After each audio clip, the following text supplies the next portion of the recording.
저는 이야기를 시작하기에 앞서 사진을 먼저 보여드리겠습니다. 이것도 안 봐야 되는 사진이지. 에? 목이 왜 저렇게 꺾여 있지? 평범한 방청객들 사이에서 유독 창백한 얼굴과 목이 90도로 꺾인 채 카메라를 응시하고 있는 한 여성. 보기만 해도 섬뜩하시죠? 뭐야? 이 사진은 누리꾼들 사이에서 급속도로 퍼지며 일본인들을 공포의 도가니에 몰아넣었습니다. 그리고 90도녀에 대한 무시무시한 소문이 퍼지기 시작했습니다. 그 여자 말이야. 사실은 남편 때문에 목을 메고 자살한 원혼이래. 이 사진 심령 사진이라고 하던데. 그녀의 정체에 대한 괴이한 소문이 돌자 사람들은 더 불안에 떨었습니다. 그런데 알고 보니 섬뜩한 사진 속 주인공은 일본의 또 다른 프로그램에서 포착된 적이 있었습니다. 뭐야 또 있어? 같은 사람인가요? 뭔가 좀 모습이 다르죠? 완전 다르네? 그냥 평범한 사진인 같아 보이는데요. 90도녀로 추정되는 인물의 평범한 사진들이 등장하며 문제 사진은 왜곡된 사진이다. 순간적으로 잘못 포착된 사진이다라는 반응들과 함께 해프닝으로 일단락됐고요. 그 이후 두려움에 떨며 악몽에 시달리던 사람들도 편히 잠들 수 있게 됐다고 합니다. 다행이네요. 별거 아니라고 하니까. 그냥 이게 순간 정지된 그게 이제 잘못된 거였네. 자, 그런데 말입니다, 여러분. 정말 이 사진은 왜곡된 사진이었을까요? 그녀는 말이죠, 90도로 목을 꺾고 어딘가에서 여러분을 지켜보고 있을지도 모릅니다. 에이, 아무리 찝찝하다. 아이, 짜증나, 진짜 하지 마! 순간 되게 무서웠어. 내 건데 내가 놀랬잖아. 아이씨. 가장 기묘한 이야기 19, 18위 공개합니다. 자, 이번에 들려드릴 이야기는 멕시코 시티에서 전설처럼 전해지고 있는 후아레스 병원에 대한 괴담입니다. 소문에 의하면 아주 미스터리하게도 병원에서 이것을 본 사람은 다음날 건강이 갑자기 회복됐다고 하는데요. 좋은 거 아니야? 완전 좋은 건데? 그러니까. 형 좀 많이 보고 와야겠다. 그래요? 예. 그러니까 뭐, 저 나라는 아무래도 카톨릭 국가니까 무슨 뭐 성모상이나 무슨 뭐 예수님이나 뭐 이런 걸. 십자가나. 예, 이게 뭐 환영처럼 보이는 그런 거 아니에요? 미스테리한 이것의 정체 사진으로 보여드리겠습니다. 간호사예요? 뭐 환자요? 아니요, 높이가 사람이 서 있을 높이가 아니잖아요. 되게 높은 거야. 흐릿하게 보이는 저 모습. 자, 소문에 의하면 이 사진 속 존재와 환자들 사이에서 아주 기묘한 일이 발생했는데요. 아니, 저 아까 주사 맞았는데 또 맞아야 돼요? 오늘 주사 안 맞으셨는데 무슨 말씀이세요? 간호사 복장의 여성이 환자들을 찾아와 주사를 놔주고 환자가 복용할 약까지 챙겨준다는 겁니다. 하지만 병원의 간호사 그 누구도 해당 환자들에게 주사를 놓거나 약을 준 사람은 없었던 거죠. 진짜? 그리고 사람들이 목격한 그녀의 인상 차기가 일치했는데요. 1930년대 간호사 차림의 그녀의 주변에는 푸른 빛이 돌았다고 합니다. 그리고 특이한 건 걸을 때 발소리가 전혀 나지 않았다는 겁니다. 스르륵이구나, 스르륵. 괴담의 발생지인 멕시코 후아레스 병원에는 실력이 뛰어나고 환자들에게도 친절한 베테랑 간호사 율라리아가 있었는데요. 그녀는 같은 병원의 의사인 남자친구 호아킨과 결혼을 앞두고 행복한 나날을 보내고 있었습니다. 그런데 어느 날 율라리아 몰래 다른 여성과 결혼한 남자친구 호아킨. 아이고. 뒤늦게 이 사실을 한 율라리아는 큰 충격에 휩싸였고요. 평소와는 달리 무기력증에 빠져 점차 환자를 돌보는 일에도 소홀했습니다. 그런데 그 사이 그녀가 돌보던 환자 중 한 명이 사망하자 아이고. 율라리아는요. 다 나 때문이야. 내가 환자를 제대로 돌봤으면 그 환자가 죽지 않았을지도 몰라. 죄책감에 휩싸여 괴로워하다가요. 결국 스스로 생을 마감하고 말았습니다. 아유, 안타깝네. 그러던 어느 날 병원 직원의 눈에도 목격된 정체불명의 간호사. 죽은 율라리아가 나타났어요. 정체불명의 간호사는 바로 사망한 율라리아였던 겁니다. 야, 그러니까 죽은 간호사가 병원을 떠나지 못하고 귀신이 돼서 환자들 아직도 치료를 하고 있는 거네요. 그렇죠. 어쨌든 그 귀신 중에는 직업 정신이 가장 투철한 귀신이네요. 가장 기묘한 이야기 19, 17위를 공개합니다. 동영상에 포착된 게티스버그의 유령. 2020년 9월 미국 펜실베니아주 남동부 게티스버그에서 포착된 동영상이 수많은 사람들을 공포로 몰아넣었는데요. 뭐야? 왜? 뭐 지나갔죠? 봐봐. 뒤에서 뭐가 와서 바퀴 쪽에 저 보시죠, 저기 순식간에 바퀴 지나가는 쪽에 거. 있다 가잖아. 어머머머. 뭐야? 2020년 9월 어느 밤 게티스버그를 지나던 그레그 웨링과 그의 삼촌. 저게 뭐야? 미스터리의 형체가 나타나자마자 웨링이 휴대폰으로 영상 촬영을 해서 이 기묘한 모습을 포착했던 건데요. 근데 헛것을 본 것 같은 느낌은 아니거든요. 영상에 남았잖아요. 예, 또렷이 지금 저희가 보고 있으니까. 자, 그런데 말입니다. 해당 동영상이 공개되자 게티스버그 유령이 실체를 드러냈다. 혹시 그때 죽은 사람들은 아닐까? 이렇게 누리꾼들의 반응이 심상치 않았는데요. 뭔 일이 있긴 있었군요, 여기에. 남북전쟁 그런 건가? 사실 웨링과 삼촌이 유령을 본 게티스버그는요. 19세기 미국 남북전쟁 당시 최대의 격전지로 3일 동안 약 5만 명의 병사가 사망한 곳으로 알려졌는데요. 수많은 이들이 희생된 곳인 만큼 미국 내에서도 가장 음산한 장소로 손꼽히고 있습니다. 그리고 게티스버그의 미스터리한 목격담은 이게 처음이 아니었습니다. 소문에 따르면요. 어느 날 시청 직원 2명이 엘리베이터 1층 버튼을 눌렀는데 엘리베이터가 1층에 멈추지 않고 바로 통과해 지하까지 내려갔고요. 그리고 엘리베이터 문이 열리면서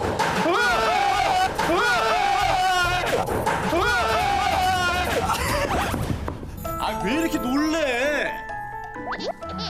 자기가 제일 놀랐네. 아이씨. 자, 그리고 엘리베이터의 문이 열리면서 두 사람의 눈앞에 펼쳐진 건 전쟁 당시 병원의 모습이었던 겁니다. 이후 깜짝 놀란 두 사람은 정신없이 엘리베이터 버튼을 눌러 겨우 그곳을 벗어날 수 있었다고 전해졌습니다. 정말 이곳은 포화 속 전쟁의 상흔이 남아있던 걸까요? 지금도 여전히 게티스버그 유령의 목격담은 이어지고 있습니다. 가장 기묘한 이야기 19, 16일을 공개합니다.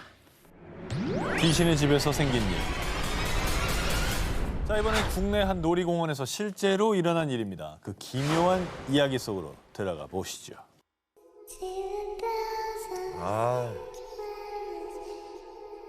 어느 무더운 여름날 한 놀이공원을 찾은 남학생들.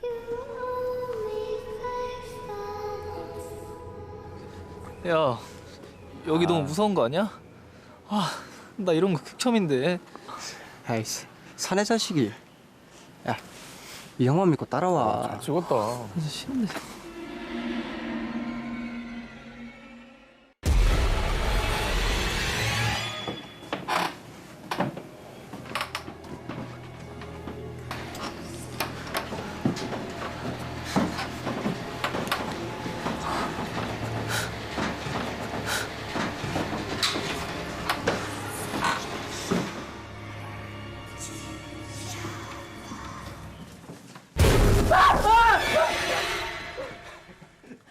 쫄았냐? 야, 이거 다 가짜잖아.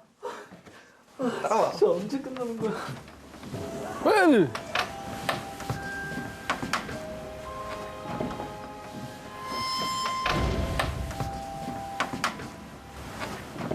야, 얘들아, 잠깐만. 일로 와봐. 뭐? 들어가 볼까? 쫄았냐? 쫄긴 누가 쫄아? 가자. 또 고등학생 때는 또 저 말이 그렇게 듣기 싫죠. 조란야에 발끈하죠. 제일 싫어.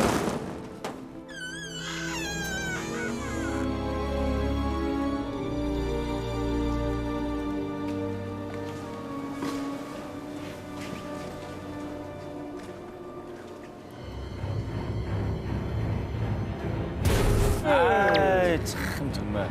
잡았어. 뭐야, 너 왜 그래? 아니, 누가 내 발목을 잡았단 말이야. 야, 아무것도 없는데 무슨 소리야? 거기 걸린 거겠지? 귀신의 집에 저런 거 너무 많아. 근데 앞에 있던 애들은 어디 갔지? 어찌된 일인지 불과 몇 발자국 앞서가던 친구들이 감쪽같이 사라지고 말았는데요. 야, 저것 봐!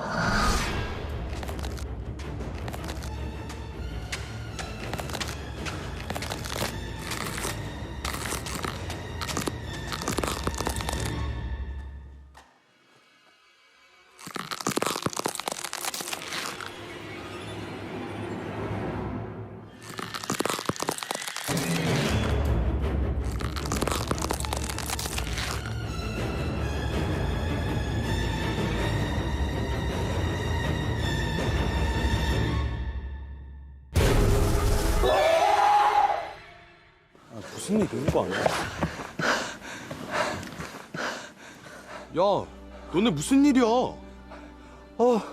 완전 소름. 방치마다 시겁했네. 야, 그 귀신 알바 완전 실감나더라. 뭐? 귀신 알바? 그런 게 있었어? 우린 못 봤는데? 아니야. 분명 있었어. 너도 봤잖아. 야, 장난치지 마. 여기 귀신 알바 원래 없어. 어? 야, 그럼 우리가 본 건 뭐지? 놀이공원 귀신의 집에 나타난 정체불명 미지의 존재. 과연 학생들이 본 건 진짜 귀신이었던 걸까요? 그래요. 뭔가 좀 잘못 본 거라고 믿고 싶습니다. 긴장을 하니까. 예. 사람이 가끔 그럴 수 있거든요. 그럼 발목을 잡은 거야. 가끔 그게 막 내가 야 잡혔어 했는데 문고리는 경우가 있잖아. 약간 그런 경우랑 비슷하지 않을까. 라고 믿고 싶네요. 가장 기묘한 이야기 19, 15위 공개합니다. 이야기 내놔. 내 얘기 내놔. 아유, 내 얘기 내놔. 노래 볼까 또 무섭네요. 옛날에 그 귀신 드라마들이 다 조명이 밑에서 올라와가지고 지금부터 더 놀라운 얘기를 해드리겠습니다. 이 이야기는 인도네시아에서 전설처럼 전해지는 미스터리한 존재, 산모들이 두려워하는 귀신, 꾼띨 아낙에 대한 이야기입니다. 전설에 의하면 이 산모가 출산할 때 비명을 지르면 꾼띨 아낙이 산모의 비명을 듣고 찾아와서요. 아기가 태어나는 순간 긴 손톱이 달린 창백한 두 팔이 쑥 방 안에 들어와 갓 태어난 아기를 데려간다고 합니다. 너무 끔찍하다. 아, 갓 태어난 아기가 무슨 죄가 있다고 그렇게 그러니까. 구질을 해요. 아니 그리고 산모가 아프면 비명도 지를 수 있지. 그거 가지고 뭐라고 그래. 이 귀신도 안악이면 뭐 비슷한 아픔을 겪었을 것 같은데. 인도네시아 아닙니까? 안악이라는 게 한국어 아니지 않아요? 꾼띨 아낙, 할 때야. 낙낙. 정말 두 분들이 저한테는 큰 공포세요.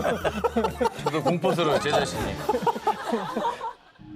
과거 한 여성이 마을의 영주에게 겁탈을 당해 임신까지 하게 되는 사건이 발생했는데요. 그런데 부탁이에요. 제발 목숨만은 살려주세요. 결혼도 안 한 처녀가 아이를 갖다니 마을에 큰일이 날 거야. 그 전에 넌 죽어야 돼. 주민들이 임신한 그녀를 생매자. 어휴, 그녀는 뱃속에 아이를 품고 억울한 죽음을 맞이하고 말았습니다. 귀신이 된 그녀는 자신을 죽인 마을의 모든 남자와 그 자손들까지 저주. 사람들에게 공포의 대상이 됐고요.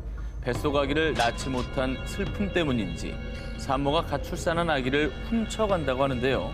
그래서 이제 꾼띨 아낙이라는 이름도 임신한 여자라는 뜻에서 유래됐다고 합니다. 아기와 산모는 죄가 없잖아요. 그렇죠. 엉뚱한 사람한테. 마을 사람에 대한 분노는 정말 이해하지만 이게 엉뚱한 곳으로 향한 것 같습니다.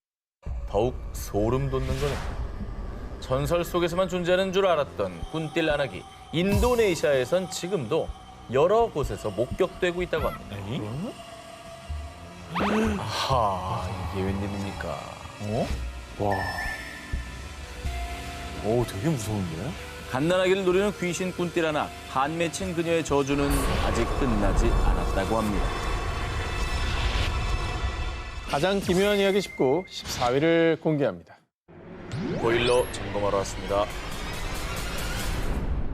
이번에 소개해드릴 이야기는 풍문으로 떠도는 도시 괴담이 아닌 실화, 실제로 일어난 일입니다. 2014년 어느 오후 한 중년 부부의 아파트 초인종이 울렸습니다. 보일러 배수관이랑 화장실 쪽 배수관 점검 때문에 왔습니다. 부부는 아무 의심 없이 문을 열어줬습니다. 이건 정기적으로 이제 점검하러 오시는 분들 꽤 있잖아요. 네네. 그럼 당연히 뭐 믿고 문 열어드리고 점검 맡기는 그냥 누구나 하는 일 아닙니까? 그런데 얼마 뒤 부부가 사망하는 기묘한 일이 벌어지는데요. 알고 보니 집에 들어온 보일러 배관공이 갑자기 돌변.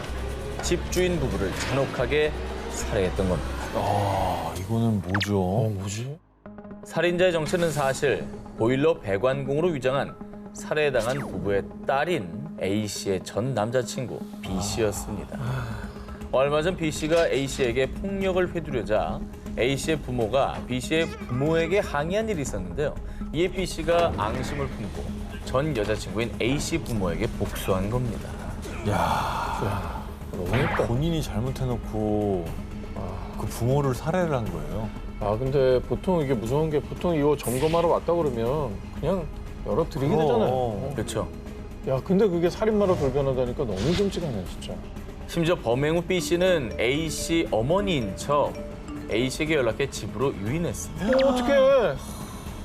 자, 아무것도 모르고 귀가한 A 씨는 피투성이가 된 부모님을 마주하고 잔혹한 살인마 B 씨에게 감금당했는데요. 밤새 생명의 위협을 느낀 A 씨는 다음 날 아파트 베란다에서 뛰어내려 탈출. 이후 경찰이 B 씨의 자취방에서 만취한 B 씨를 체포하며 악몽보다 끔찍했던 사건은 끝이 났습니다. 아휴. 가장 중요한 이야기 19, 13일을 공개합니다. 어느 날 그에게 찾아온 모모. 일본 도쿄 기타이케부쿠로역 인근의 한 아파트에서 홀로 거주하는 남성 하루카와. 하루는 회식 후 만취해서 귀가했습니다. 술 기운에 멍한 기분으로 욕실에서 양치를 하던 중 누구야? 세면대 거울을 통해 하루카와 뒤에 누군가 서 있는 게 비친 겁니다. 아유, 지겨워. 아니 아까 혼자 산다 하지 않았어요? 그런데 말입니다. 다시 거울을 보니 조금 전에 봤던 사람의 형체는 보이지 않았는데요. 아, 어떡해, 무서워. 아 내가 술 너무 많이 마셨나? 헛해 보이네. 하루카와는 애써 술김에 자신이 잘못 봤을 거라 생각했고요. 억지로 잠을 청했습니다. 잠이 와? 아 요거 예전에 잠을 청했다고? 네, 술 내일 마셨으니까. 출근해야 되거나 그러는. 아, 바로 나와야지, 무서우면은. 그런데 그를 더욱 놀라게 한 건 문 쪽에 서 있는 정체 모를 형체. 그리고 그 형체가 한 걸음 하루카와에게 다가오기 시작한 겁니다.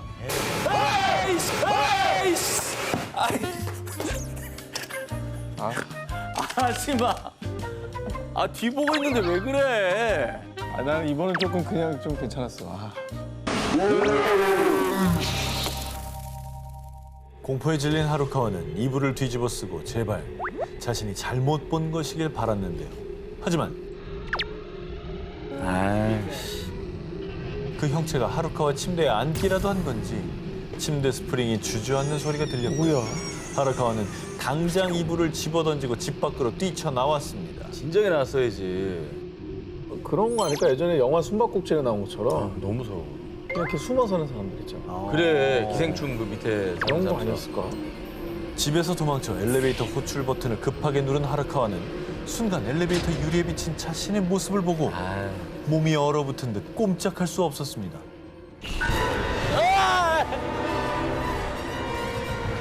돌아보지 말자. 돌아보지 말자. 이건 꿈일 거야. 이건 꿈일 거야. 지금 여긴 나밖에 없어. 나밖에 없어. 나밖에 없어.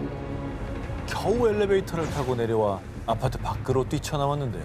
그런데 이번엔 어둠 속에서 처음 보는 여자가 마치 이리 오라는 듯 아, 하루카와 쪽을 향해 손짓하기 가만 안 돼, 시작했습니다. 가만 안 돼. 가만 안 돼. 그러자 하루카와의 뒤쪽에서 엘리베이터 유리를 통해 봤던 눈이 빨간 소녀가 그 여자에게 달려갔고요. 그렇게 그 둘은 어둠 속으로 사라졌습니다.